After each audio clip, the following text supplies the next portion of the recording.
So once you make the money from the femininity, then if you can put it into the masculine structure of investing in something that will pay you as a return on investment, then it's possible you don't have to sell access to your femininity as much or at all, because you've taken that, you've converted it, right, into real assets that allow you to have a lifestyle. And so it's the same concept for OnlyFans girls or models or stay-at-home moms or even football players. The athletes. I was just going to say, a short-lived career, right? Yes, make a lot of money in the beginning, and you're not going to have that for 40 years.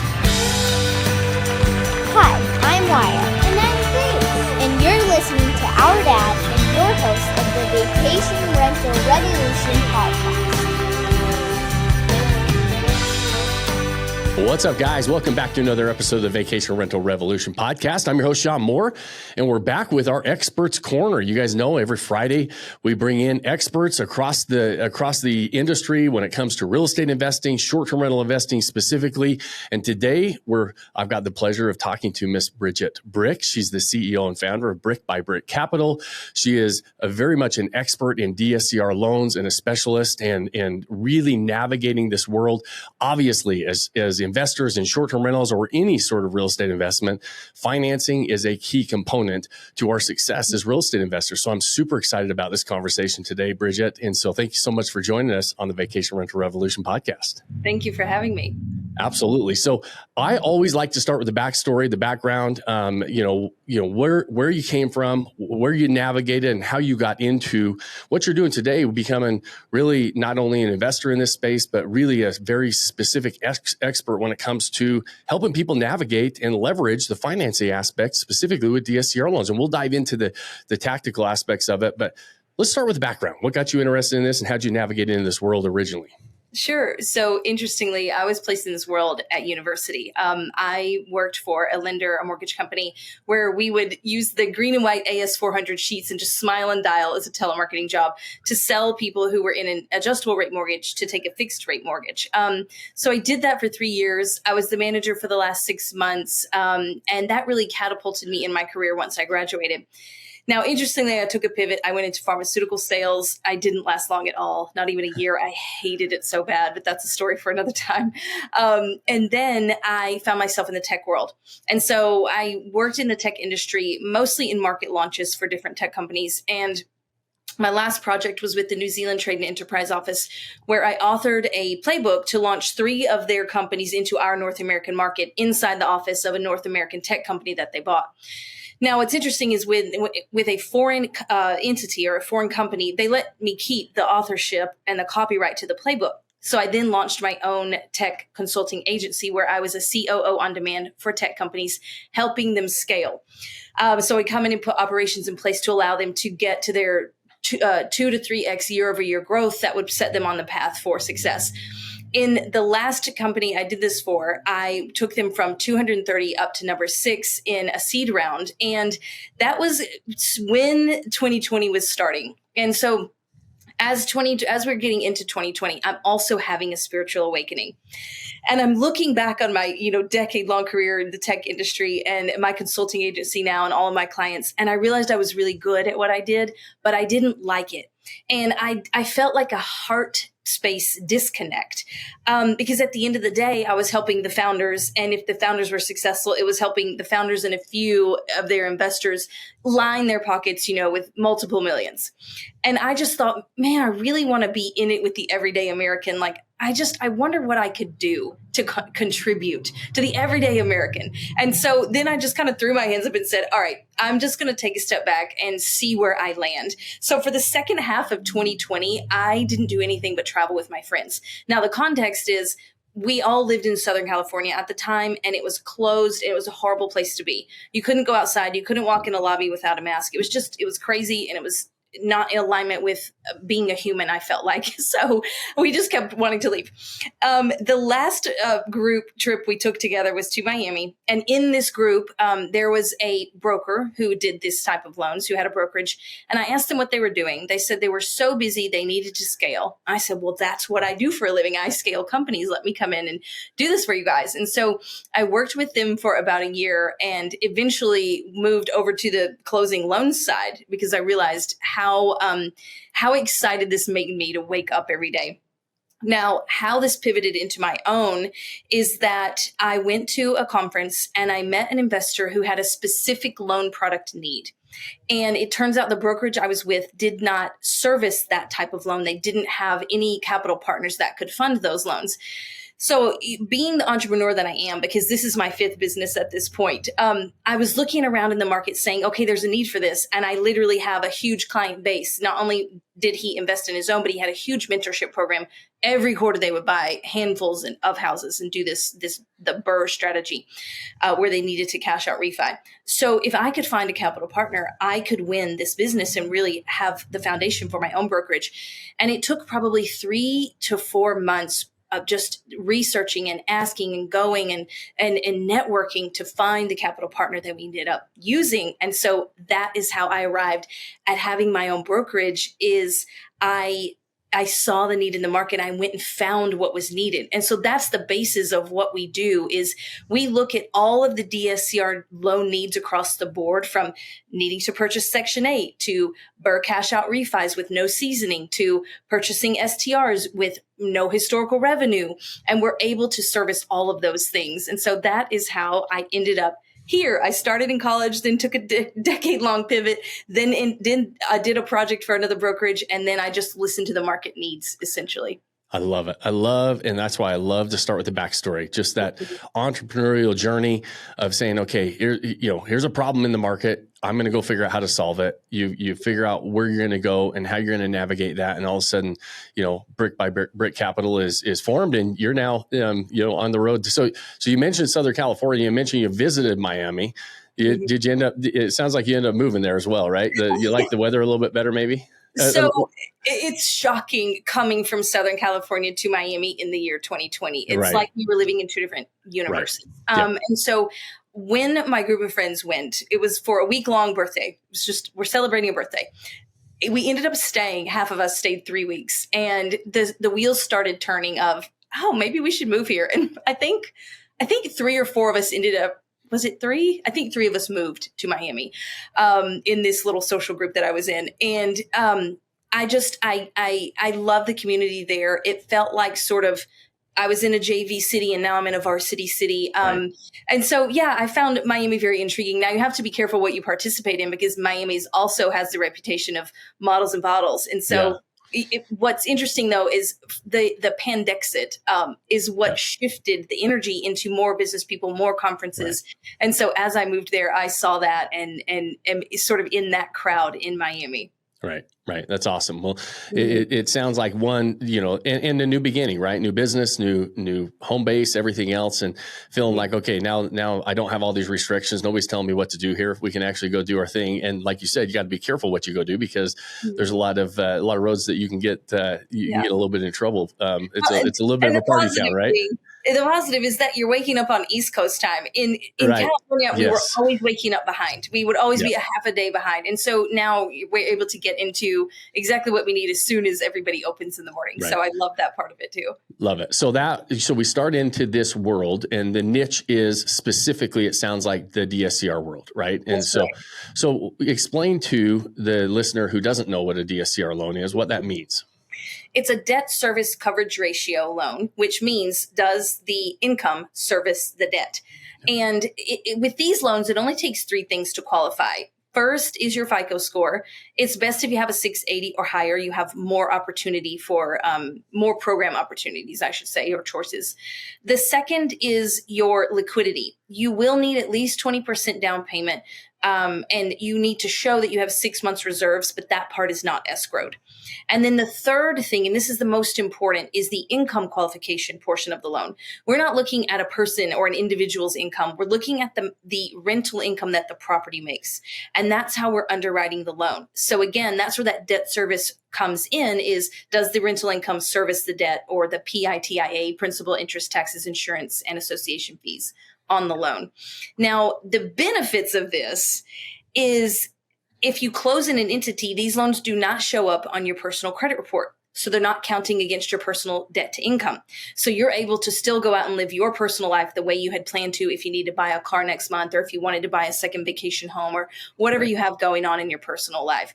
So that's probably one of the biggest advantages, is that we don't look at your income, W-2s, tax return, or employment, because we're not underwriting you as a person, we're underwriting the property. And we don't report this to credit once it closes, as long as you close in an LLC.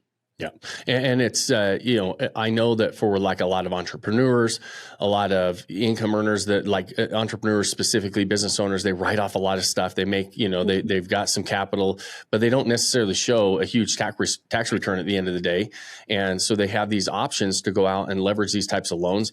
I've used these loans many times, and you just referenced that it's a debt service coverage ratio. So you're looking at, hey, what is the income that this property produces, not how much income is Shawn making, right? And that's a big benefit. Now I have to put some money down. I got to make sure that I've got, decent credit, because I'm going to be on the hook if this LLC doesn't perform, and you will personally sign for those. But when you mentioned, and now just so that we're kind of teasing the audience and not, keeping everybody up to speed, you also mentioned that you started using them for people that are in the BRRRR method. Explain for those that don't know what that is, and how that can be used, and what, more for value add type properties, and then cashing out, right? This is how a lot of people get into real estate without leaving their money tied up into real estate, right? Right. So we can take that type of loan end to end, which means you want to go into a neighborhood where you're buying the worst house on the best block, or you're buying a really good deal. So something that needs renovation and repair. Mm-hmm. These days it's getting harder and harder to find the deal, but you have to work with deal sourcers, wholesalers, or you have to find the deal yourself. Yep. Now, cities where you can still purchase properties for near and under 100,000 are going to also be the same cities that you can perform well in Section 8, like Philly and Cleveland and Detroit and Milwaukee, different cities like that. So what this group of investors does that I mentioned earlier is they will go and find a single family, tall and skinny, like a 2-story, for around 80 to 100,000. And again, that's not in the best shape. That's in a dilapidated state where it needs to be repaired. So that's how they're getting the discount to start with. They are then taking a renovation loan for anywhere from 80 to 100. So, you're usually into it for 180, depending. They're turning that into a duplex. So sometimes they're adding square footage to the back, but in either way, they're having a 2-bed, 2-bath with the kitchen and living room in the middle and in-unit laundry. Once you turn it into a 2-unit, the appraisers in the area are valuing these at 300, 325. So if the after repair value, or the ARV, is the most important in estimating and choosing to do this deal before you even get into it. So in their case, the ARV is 300,000. They're able to take 75% loan to value. So I'm able to give you a loan for 75%. That's 225,000. So 225 minus the 180 you owe on the original purchase and renovation loan leaves 45,000 minus closing costs. So you have a good amount of money in your pocket to start the next deal. Mm-hmm. Now, again, we're doing both the renovation loan and the refinance loan. So with the renovation loan, we have products as low as 0% down payment. So you can get both the renovation loan and the purchase loan 100% financed. You just have to come to the table with closing costs. So now all of a sudden, when you see these fix and flip shows and you are inspired to do it, and you found a property in your neighborhood that this would be perfect for, you're thinking, oh my gosh, I don't have all the money out of pocket to do this with. You don't need it. We can do the renovation part for you. So we'll fully fund the purchase and the renovation up front. Once you finish, because those are not DSCR loans. Those are called bridge loans or renovation loans. Exactly. Those are hard money loans. Yep. They're, you're going to be 10, 11, 12, 13% sometimes. Then after you finish, so when you finish, you have 2 choices. You can sell it, and depending on what your tax strategy is, you may have to pay capital gains tax, or you can put a renter in it and refinance it. So that's what the BRRRR strategy is you renovate it, you rent it out. So now you want to put a renter inside. You're going to come to me for the refinance. And again, you're going to get 75% loan to value. So of the new ARV, you'll be receiving 75%, and that needs to cover what you owe plus put money in your pocket. So that's been a pretty successful strategy for those who want to collapse the timeline on the appreciation. So there's different strategies you can take when you buy properties. And the question is always going to be, do you want high cash flow or low? Do you want high appreciation or low? Do you want fast, or are you willing to wait some time? So you have to look at all these three decision factors. And if you don't have a lot of money to put out of pocket and you want high return on investment quickly, and maybe you want good cash flow if you can get good market rents, then the BRRRR strategy is what could get you launched into real estate, put money in your pocket, and then you can go to the next deal. Yeah, love it. Appreciate you explaining that as well. I was in the fix and flip game for 6 years. That's what I did full time. So that was a strategy we employed hundreds of times. And so it was something that it can be very powerful.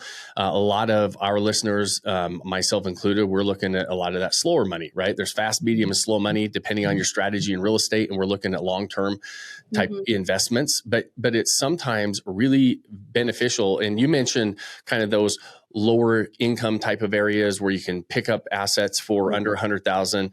Does that strategy, do you guys have loan products? And I know we're talking about two different loan products. We're talking about bridge financing and then ultimately long-term financing if we decide to keep these. Is there a limit to the dollar amount you'll land on a value add type of purchase in the very beginning, the renovation type of a loan?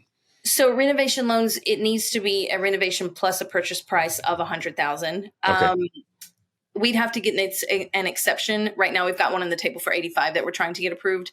So it's not that you shouldn't bring it to us. Maybe it can get approved, and maybe you don't need the full 100,000, right? So maybe you only end up spending, if you're purchasing it for 50 and you're purchasing it and you're renovating it for 50, then maybe you can have a budget of 50 for the renovation, but you only use 35. What about on the max side? So that's the minimum. What about on the max? On the max side is $2 million on a renovation loan.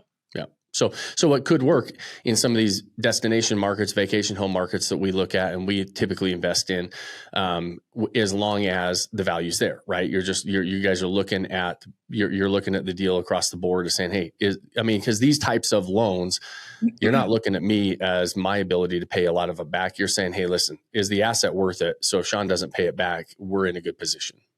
Well, there's two things on renovation loan you have to keep in mind. First, we need to know your exit strategy up front, and really you should too. Do you want to sell or exactly put a in refi? And so if you want to sell, then the most important factor is that ARV. Yep. Because if you don't have any experience, you're going to be capped at 65% of the ARV. Mm-hmm. So if you say it's going to be worth $1 million after, you can only borrow $650,000 for both the purchase and the renovation. Yep. If you have a little bit of experience, then you can borrow up to 75% of the ARV, meaning you have $750,000 on something that's going to be worth $1 million.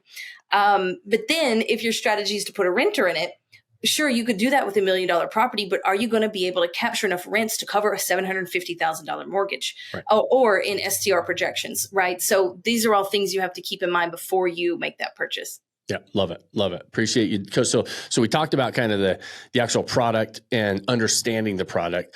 Talk to me about strategy on wealth building with this product, right? And one of the things that we were talking about before we hit play or record was 401ks, right? A lot of people, like a lot of our listeners, they're high income earners. They built up a 401k. We ultimately have a lot of our investors who say, hey, I'm going to kick this 401k to the curb. I'm cashing out. I'm paying my penalties and I'm putting it somewhere else, because they start to run the numbers and think I am losing money by keeping this money parked here. And, I think that you have an opinion on that as well, that there are times when that 401k can do a lot better should you understand different strategies. And so I'd love you to talk, because that's a common question that we have. I'd love to hear your opinion on that.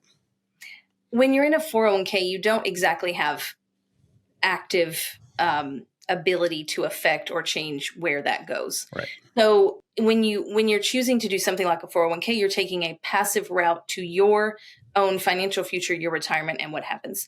When you switch over to something like real estate, you're taking an active route to investing in your future, retirement, et cetera. Now, keep in mind with a 401k, you can only contribute so much and your employer can match that. So let's say you're maxed out at 6% per year. You are also paying for that. You're paying for half of it, but you're still paying for it, and there's a cap. If you switch over to real estate, someone else is paying for it. Your renters are paying for it through their rental payments. They are paying your mortgage. So you have a property that you only have to pay the down payment and closing costs for at 20%, right? Plus your closing costs. Yeah.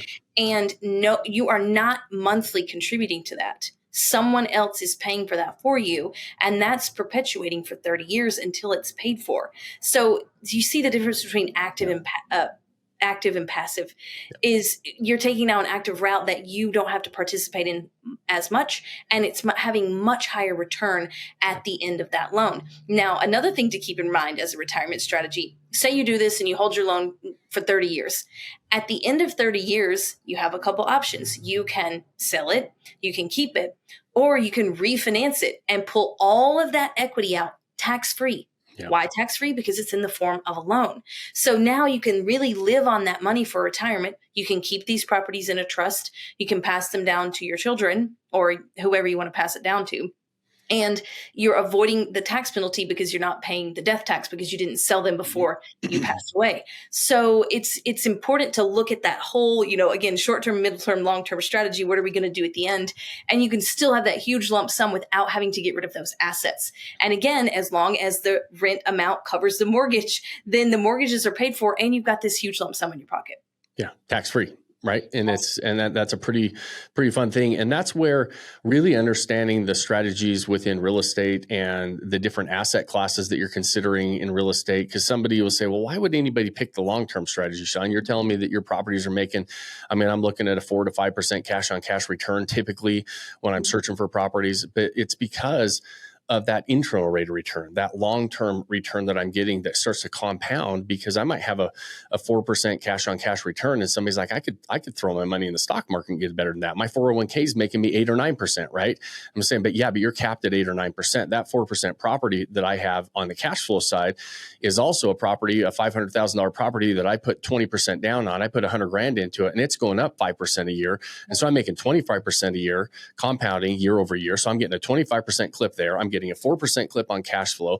You start to add in any sort of depreciation or bonus depreciation on the tax write-offs that I can get. Now that starts to go up another 15 or 20% at times. And there's times where we look at our internal rate of return on an annual basis and it's, 80 or 90%. And people are like on a 4% income cash on cash property, right? And that's where, and then long-term, like you're saying, you have, you over the next 30 years, if you bought one, every other year, every third year, you have 10 properties that other people are paying for, other people are paying down, and you get ready to retire and you've got 4 or 5 of them that start to get paid off and you start pulling lump sums out, still making sure that you're not over levering that property, whatever the rents are, make sure that you only pull out enough that those people can still keep paying the mortgage and you have a pile of cash to live off of tax-free and use for your lifestyle, right? And what you described is you're playing chess with money. You're playing the chess game of money. And a lot of people can't get past the checkers game. Yes. And that's why the collective society is so moved when the news talks about, oh, the rates are so high. Well, because the rates are high, we better not take loans. You can always take a loan at a high rate and buy a property at a lower price than when the rates are low and the asset is high. You cannot overpay for an asset, but you can always refinance a loan into a lower rate. And so chess players are coming to me doing cash out refis on their entire portfolios. We have probably 5 portfolios on our desk right now of at least 6 to 15 properties, right? And that doesn't count all the individual properties that we're doing. So we work with one property at a time as well. But what I'm saying is the investors who've done this know the money game, they know the chess game, and they're liquidating so they can buy these assets now so that they can avoid, when the rates drop, everybody else clamoring and then overbidding the price on assets. 100%. Couldn't agree more. We've tried to, we've been screaming from the rooftops right now because it doesn't really feel like a buyer's market or a seller's market. The sellers think, holy crap, I better be negotiable. I better drop my prices. I better not raise them right now. So as a buyer, we can go in and negotiate and get really good deals on the actual price, sometimes terms. And then everybody's like, buyers are like, I'm going to wait because the rates are too high. I'm like, man, that's such amateur hour, right? The rates are just especially as an investor, they're just a line item on your expense pro forma, right? It's like, okay, it doesn't really matter whether I'm paying 12% or 3%. It's like, does the deal work at the rates and the cost of that money that I'm paying? And it's, we always say you date the rate and you marry the property. Go out and get the best deal that you can at the time that you can navigate. There's seasons as investors that we're very aggressive on the buy side, and there's seasons that we're a little bit less aggressive. And I promise you, this is a season to be aggressive on the buy side because not everybody's in the market right now, right? Everybody, if you were in the market right after COVID in some of these areas that there was a mass exodus out of, like I live in the mountains in Utah, everybody was moving out of California. And right after COVID, I mean, you couldn't, and it was kind of like this across the board after COVID. I mean, people were competing with sometimes 50 other people. When a property would come on the market, you'd have 30 to 50 offers within 5 minutes. It was like the first day, it was just, and agents were like, just give me your highest and best. Tell me why, and they were bidding these properties up. That's not the best time to buy, right? And I promise you, when rates drop, there's a lot of people sitting on the sidelines right now, and there's a lot of money sitting on the sidelines, and they're waiting for that. Everybody's waiting for the same thing. Well, when everybody floods in, guess what happens to prices? They skyrocket, and you can't do anything about that, right? You can do something about that now, pay a higher interest rate, and if you want to, refinance, but make sure it works at the rates right now. You can make them work. And I think that you're exactly right. It's the difference between chess and checkers and understanding, that long game of what you're really trying to do. And so, we talked a little bit about the money game. We talked about being able to use these DSCR loans to leverage into the game when other like traditional financing is not an option. And you kind of touched on that a little bit in the very beginning, but there's a lot of, we always talk about DSCR loans as, you're going to pay a little bit higher rate. You're going to put a little bit more down. The terms aren't going to be quite as good as, traditional loans as far as full doc loans, but also there's not nearly as many limitations on them. You're not going to, you don't have to sign away your next born child to get the loan. Right. And sometimes that makes sense, but there's a lot of times when we talk about for non-traditional buyers, right? The person that, the business owner or the entrepreneur or somebody that's making non-traditional money. But these loans work really well for people that are making traditional money as well, and it allows you to scale, right? And so, it's not just the non-traditional buyer, in my opinion, and I'm sure that you see that in your world as well. Sure. So I'm going to go back and touch on one thing that you just talked about, and then I'll touch on who these are for. What you described is something that I like to explain. I like to explain these market cycles in a visual, for those who are watching. Imagine in 2020. So you touched on 2020, you touched on now on the rates and this and that. And so in a person's mind, if you want to switch from playing the checkers game of money to the chess game of money, you have to view the market cycles in 4 stages. In 2020, your asset price was low and your interest rates were low, meaning money was cheap. When money is cheap, everybody has access to money. It's easy to borrow money. A lot of people can get money. So when a lot of people can get money, then they start bidding on the assets. So when you have all these people bidding on the assets, slowly drives the price up. So then you hit phase 2, right? Phase 1 is assets are low, money is cheap. Phase 2 is everybody's got money. So now asset prices are, I'll pay 10% more. I'll pay 20% more. I'll pay 30,000 more, 40,000 more. So now we're in phase 2. Assets are high while money is still cheap. That is called inflation because you've driven the price of everything up. Yep. So when the Fed catches wind of inflation, they say, everything is too expensive. We better drive the rates up. Now we've hit phase 3 where assets are expensive. Rates and money is expensive. It's high. So when rates are expensive, people tend to borrow money less and less people have access to money. It's also psychological because in the news media, you hear interest rates are high. And then for the person who's easily swayed, who doesn't understand the chess game of money, they say, I better not borrow money right now because the rates are so absurd. But that's what they psychologically play with you to do because they want less people spending money in the market. So as less people spend money in the market, guess what happens to asset prices? They fall back to normal. And now we're in phase 4 because not everybody's offering all these prices. And so now, like you said, the sellers are saying, we better just take whatever offer we get. And the asset prices fall back to where they should be while money is still expensive. And so in 2020, assets were low, interest rates were low. Now, as we've hit sort of 2024 into 2025, we've hit that 4th cycle where asset prices are starting to come down, but rates are still high. And we're hoping, what's next in the series? It's obvious that rates would come down, right? So, and these market cycles tend to last between 5 and 8 years. If you follow Ray Dalio and you watch How the Economic Machine Works on YouTube, it's just a quick listen. You'll see this cycle of money and you'll know exactly how to play the money game. Love it. Love it. Yeah. So the question you just said is, how are these loans fit for non-traditional borrowers? And these loans are exactly fit for non-traditional borrowers in that they don't look at incomes, W-2s, tax return, or employment to qualify.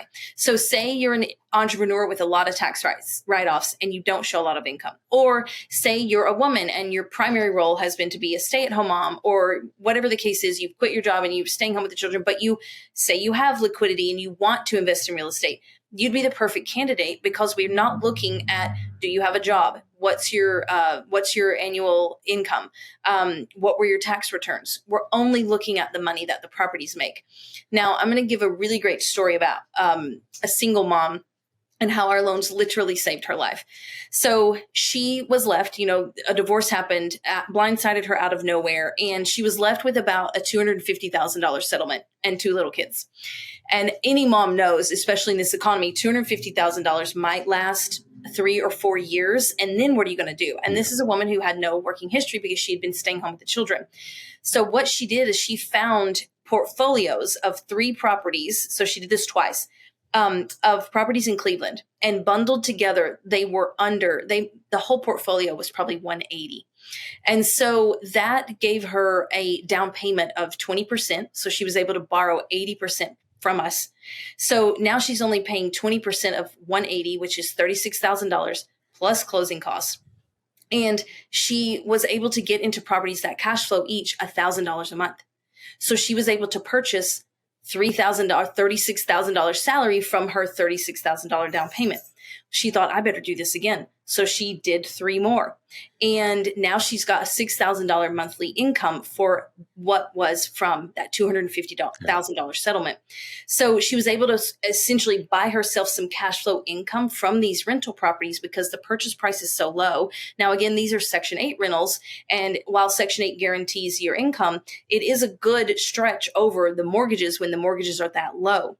So that's how she was able to sort of think quick and get herself into what looks like a salary every month, right? Now, she still has to have 6 months of PITIA for each property in case a renter doesn't pay or she has to evict someone or something has to be repaired. So it's not to say that this is perfect every single month, but it's definitely better than having a 4-year runway and then falling off a cliff. Right. So that's the power of these DSCR loans is with whatever situation you have or whatever liquidity you can get your hands on or cash out your 401k, you do have an option to allow real estate to then be your safety net. Love it. Love it. And I love that example because that's as much as we kind of talk about the non-traditional income earners, that is a very real world example of where we see a lot of investors using DSCR loans, a typical, like a stay-at-home mom that's always been her, primarily raising the kids and being the CEO of the household. And then a divorce happens and they have no working history and they end up getting a lot of times a settlement, but that settlement's they have to do something with it. Right. Yeah. And it can be a really, really scary time. And I love that you went through that example because in my experience, those are the stories of the people that the DSCR loan can be a saving grace for, honestly, to be able to get into this. If real estate's the game they want to play, it gives them an option to get in and be able to say, hey, listen, I'm going to leverage that money that I got and not necessarily have to leverage my working history, which I don't have one because nobody, unfortunately, my wife's a stay-at-home wife, homeschooling mom, and that's a full-time job and a very important job. But it's hard to put that on a resume if something happens, right? Yeah, it is. So awesome. Well, I have another question on a real world example, and I don't know that I have a lot of OnlyFans girls as part of my listener. Maybe I do. But maybe we have 1 or 2 that this could help. But your one sheet, when I was reading some of the questions, it said, "How can real estate help OnlyFans girls get out of the industry?" And so I thought that was such an entertaining question and kind of a fun aspect of this, but it's really kind of serious too, right? It really is a very serious type. Like this is a way, and I think it's similar to the stay-at-home mom. But let's tell me how that works. So just imagine you have a group of people who are feminine and want to play into their femininity. They don't want to go into this overly masculinized, I guess we could call it patriarchal structure, and do the type of patriarchal work that it takes, or I guess the masculine work. And so the easiest thing for a woman to do is to sell access to her femininity, right? And her femininity is her looks, etc. So if you look at it as layers, the girls who are the most successful at selling access to their femininity are models, and they don't have to do anything but walk down a runway. And then the next layer of girls are like, okay, well, that didn't do it, so maybe I'll put myself online, as an OnlyFans girl. And then you have, lower forms, or I guess other forms of selling access to femininity. And so if you think about, okay, well, if I can just convert that, because femininity in our society you don't get paid for it automatically. You don't get paid for being a woman, right? You have to turn that into a masculine structure or money. So once you make the money from the femininity, then if you can put it into the masculine structure of investing in something that will pay you as a return on investment, then it's possible you don't have to sell access to your femininity as much or at all, because you've taken that, you've converted it, right, into real assets that allow you to have a lifestyle. And so it's the same concept for OnlyFans girls or models or stay-at-home moms or even football players. The athletes. I was just going to say, a short-lived career, right? Yes, make a lot of money in the beginning, and you're not going to have that for 40 years, because femininity doesn't sell 40 years from now as it would when you're 40 years younger. So eventually it has diminishing rates of return for what you're doing. Just like a football player, you're paid to be in peak performance when you're young and you're at your highest athletic performance with your highest testosterone and all these markers, which diminish over time. So what I'm saying is, if you can take it and convert it quickly, then you don't have to stay in this game where you're increasingly having to do more extreme things to sell access to your femininity to convert that into cash. And so I want to caution these OnlyFans girls and whoever it is who is doing something that might not last as long of a career, or, maybe you're living it up with cash right now. You really need to be thinking about 10, 20, 30, even 40 years from now. If you do something now, you can save yourself in that future just by investing in real estate. And again, we don't look at income, W-2s, tax return, or employment. We just need to know you have the liquidity in your bank account for 2 months. Now we have to have 2 months of bank statements. We need to make sure there's no money laundering. And then secondly, that you have found properties that will cash flow. So really this DSCR product is the bridge between getting a conventional loan, where you do have to turn in your income, tax returns, all those things, and paying full cash, which a lot of people don't have full cash to pay for a property. So we are the product that sits right in the middle that allows you to still access this, still leverage debt, but without all the paperwork. Love it. I love it. And I love going into that. And I love the lead in, because it's kind of catches people's attention, but it's absolutely true. I was a Division I college athlete, played basketball. A number of my roommates and my best friends played in the NBA, and we work with a lot of athletes because of my background. And it's very much the same concept. Now, what's interesting that when you have a career like that and you have that limited window to make your money, right? Because like you said, we get older, right? And it's not as attractive when we're older to, whether our athletic ability, whether our looks, whatever that is. And we want to be able to capitalize on that money and that time frame we're making it, take that active income and put it into something else. But another thing that I have found really, really important to a lot of these athletes, and I'm sure it's the same with models and everybody else, is their identity is tied to that. And one of the hardest things for somebody in those types of positions is giving that identity up. Like everything was, their identity was being a football player, basketball player, a model, whatever it is. And when that goes away, it can be really, really depressing for them. And and we always talk to them I speak at a lot of conferences. I speak to a lot of groups specifically on the athletic side because of my because of my, relationships and background. But we talk to them about saying, hey, listen, this gives you something else, not only from a financial perspective to be very diligent with your money and not blow it all. It can be, you can have a fun part of the process, but when you're ready to be done, this is another identity that you can step into as a successful investor, and you've got a portfolio and you've done some of these things.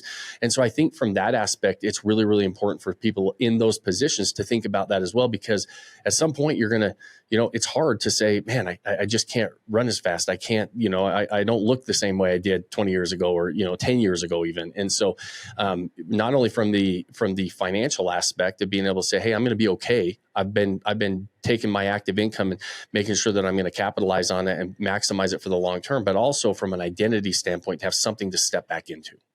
It's like you want to think about yourself. Your present self needs to be doing stuff for your future self. Yep. Instead of thinking about your present self having to pay for all the mistakes or the lack of decisions or the lack of planning for your past self.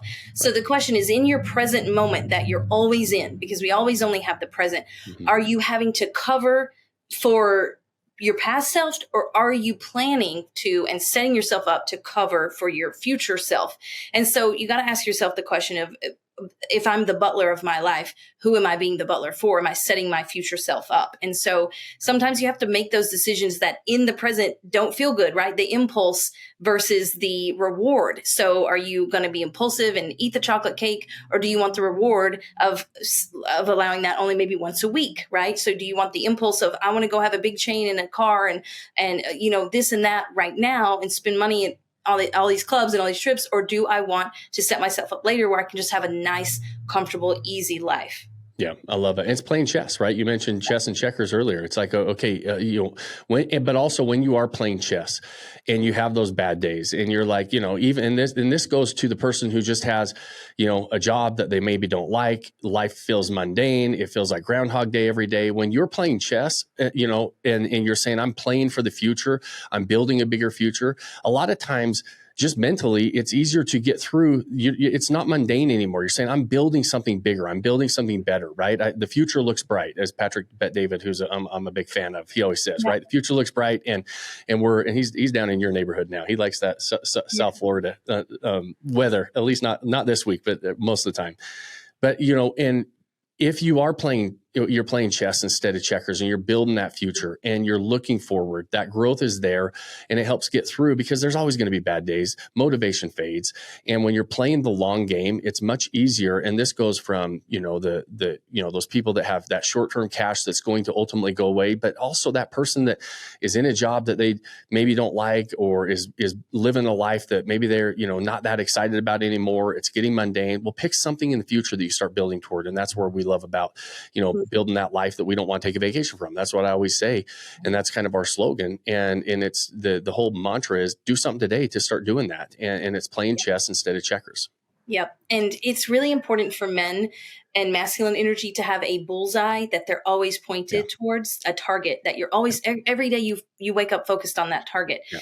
And then it's really important for women to have that masculine safety net, whether it's through, a spouse, family, or if it's through something you built yourself, which in my case is my real estate portfolio. So as it's either way you want to look at it, but it's really important to set that foundation and for yourself to have that long-term goal, to wake up and have your mind always on that's what drives you every morning. Otherwise, you're just kind of stumbling around being like, what's the point? What's the point of life? What's the point exactly. Why am I doing this? Right. And we know people like that. And you're like, man, where was the downfall? Well, the downfall was they didn't have a target. They didn't have that bullseye that they were looking for. Right. And a lot of times. And so, Bridget, this has been awesome. Well, you and I think could keep going and talk about this stuff, especially building that bigger and better future. But I want to be respectful of your time.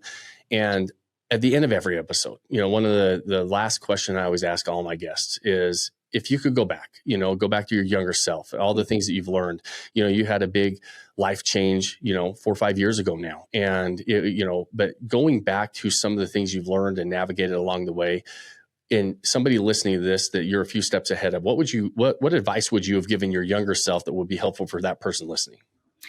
It's really important to know your truth and to trust it.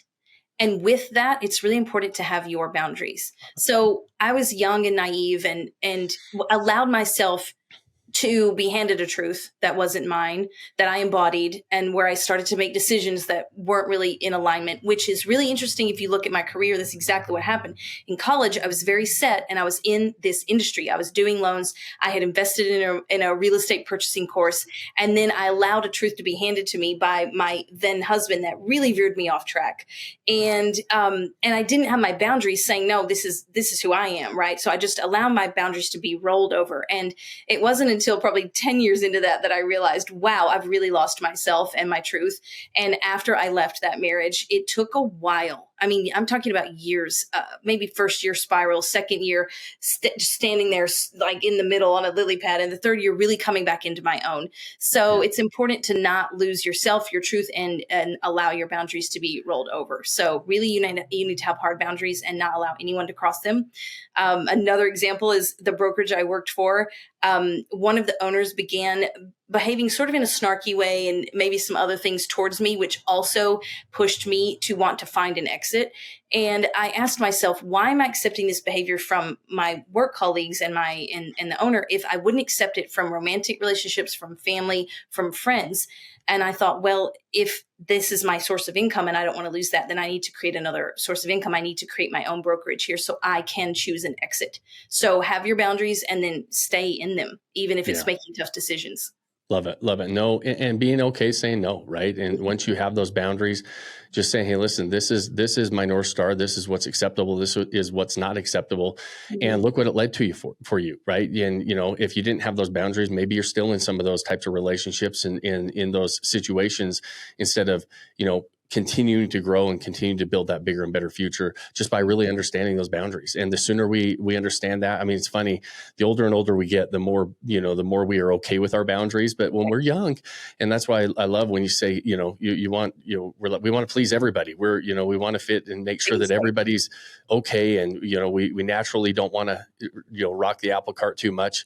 And I love that piece of advice. I don't know that anybody's given me that piece of advice yet when I ask them. So I very much appreciate that answer. So Bridget, where should we point people? I know there's going to be a lot of people listening that are going to want to follow you, find you, reach out to you for these types of loans and anything in between. Where do you like to point people so that they can reach out to you? On all socials, I am the Bridget Brick. That's TheBridgetBrick. And my website is getbrickcapital.com. So awesome. A lot of people, I have probably 80,000 followers on Facebook, maybe 15 or so on Instagram. And TikTok doesn't really talk about these loans, so you won't find much there. But yeah, find me on social and hop on my website where we have an intake form. If you want to get a quote, just put the deal summary in there and we'll get a rough or a soft rate quote back over to you. And then we'll go from there. Awesome. Love it. And you guys listening, that we post all of those links in the show notes. And so if you didn't write all that down, just pull up the show notes. There will be a link in there for all her social accounts and Get Brick Capital. So you guys can find her. We will make sure that we don't keep you a secret, Bridget. And so I very, very much appreciate you joining me on the Vacation Rental Revolution podcast. You guys listening, we know how valuable your time is, and we do appreciate you spending it with us and being part of these conversations. Our goal is to help people walk into the investing game with their eyes wide open. And that's why we have these amazing conversations, these amazing guests that come on here and talk about this stuff. And so we don't run ads, we don't run sponsorships on the show, and we're one of the fastest growing shows in our space, and only because of you guys. So I always ask you as a favor, share the show if you know somebody else would like to be part of these conversations. And if you have more than 30 seconds, like it, review it, give us a thumbs up on whatever platform you're watching or listening on. And the final, most important thing I ask you guys at the end of every episode is pick that one thing you can do today, start building that life you don't want to take vacation from. Cheers, my friends. Thanks for joining us on this episode of the Vacation Rental Revolution podcast. Share this with other people you think need to hear about it. And don't forget to subscribe and leave us a review. Hey Grace, is there a website? Yes! For more amazing content and expert advice, visit Vodacy.com. Thanks for listening, and we'll see you on the next episode.